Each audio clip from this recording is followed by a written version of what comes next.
Students, today we are going to learn 10th standard unit 6 prose, the last lesson.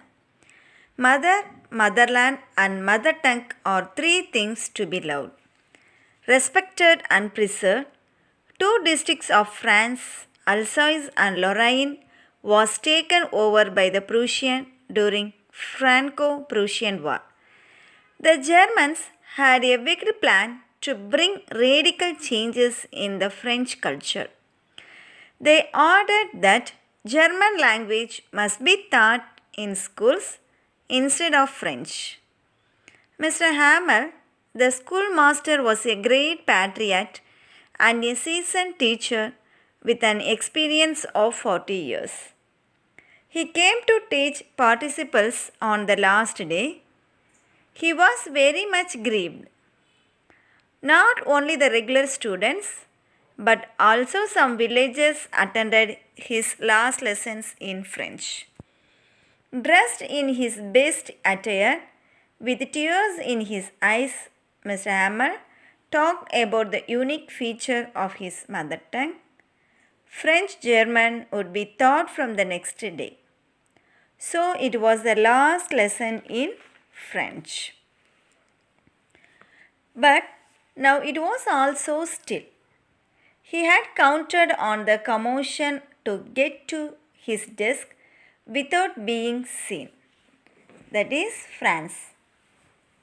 But of course, that day everything had to be as quiet as Sunday morning.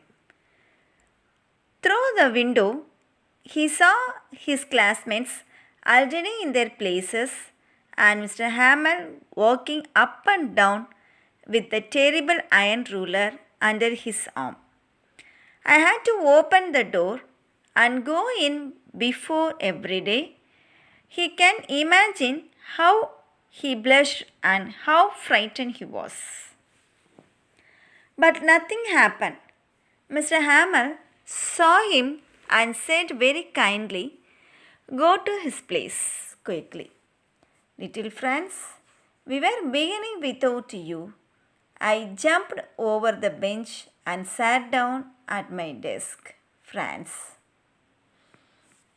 Not till then, when he had got a little over his fright, did he see that his teacher had on his beautiful green coat, his fresh shirt, and the little black silk cap, all embroidered, that he never wore except on inspection and prize days. Besides, the whole school seemed so strange and solemn, but the thing that surprised him most was to see on the back benches that were always empty. The village people were sitting quietly like ourselves. Old Hauser, with his three-cornered hat, the former mayor, the former postmaster, and several others besides. Everybody looked sad, and Hauser had brought an old primer, thumped at the edges, and he held it open on his knees with his great spectacles lying across the pages. While he was wondering about it all, Mr. Hamel mounted his chair and in the same grave and gentle tone which he had used to see him, said, "My children, this is the last lesson I shall give you. The order has come from Berlin to teach only German in the schools of Alsace and Lorraine. The new master comes tomorrow. This is your last French lesson. I want you to be very attentive." What a thunder slap these words were to Franz. While he was wondering about it all, Mr. Hamel mounted his chair and in the same grave and gentle tone which he had used to him, said, "My children, this is the last lesson I shall give you, Mr. Hamel said. The order has come from Berlin to teach only German in the schools of Alsace and Lorraine. The new master comes tomorrow. This is your last French lesson. I want you to be very attentive.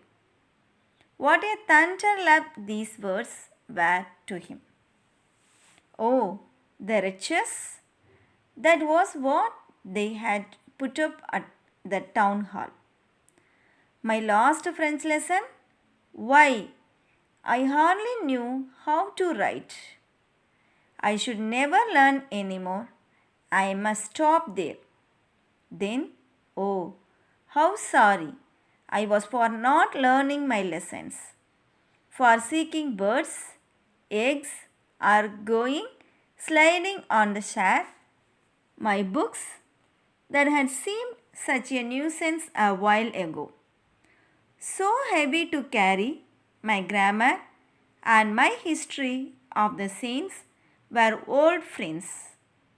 Now I couldn't give up my last lesson. Why? I hardly knew how to write. I should never learn any more.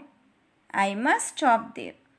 Then, oh, how sorry I was for not learning my lessons, for seeking birds, eggs, or going sliding on the chair, my books that had seemed such a nuisance a while ago, so heavy to carry, my grammar and my history of the saints were old friends now that he couldn't give up. And Mr. Hamel too.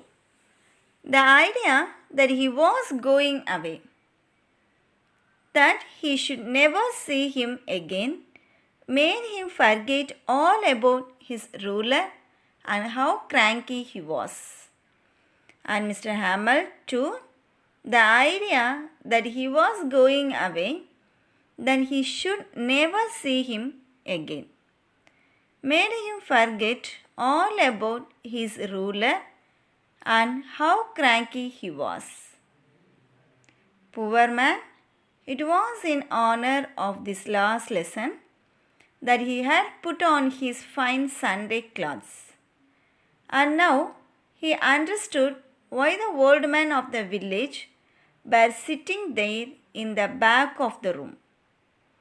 It was because they were sorry too that they had not gone to school more. It was their way of thanking our master for his 40 years of faithful service and of showing their respect for the country that was theirs no more. Poor man, it was in honor of this last lesson that he had put on his fine Sunday clothes, and now he understood why the old men of the village were sitting there in the back of the room. It was because they were sorry too. Back of the room, it was because they were sorry too that they had not gone to school more.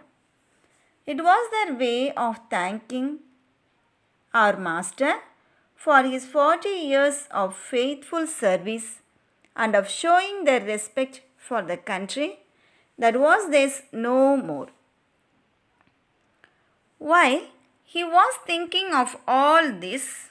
Why he was thinking of all this? He heard his name called. It was his turn to recite. What would he not have given to be able to say the dreadful rule for the participle all through? Very loud and clear and without one mistake. Without one mistake. But he got mixed up on the first words and stood there. But he got mixed up on the first words and stood there. Holding on to his desk, his heart beating and not daring to look up. And not daring to look up. While he was thinking of all this, he heard his name called. It was his turn to recite. What would he not have given to be able to say that dreadful rule for the participle, all through, very loud and clear, and without one mistake? But he got mixed up on the first words and stood there, holding on to his desk, his heart beating and not daring to look up. Okay, students, I hope you are all understood this lesson. I will continue the remaining lesson to the next video. Thank you.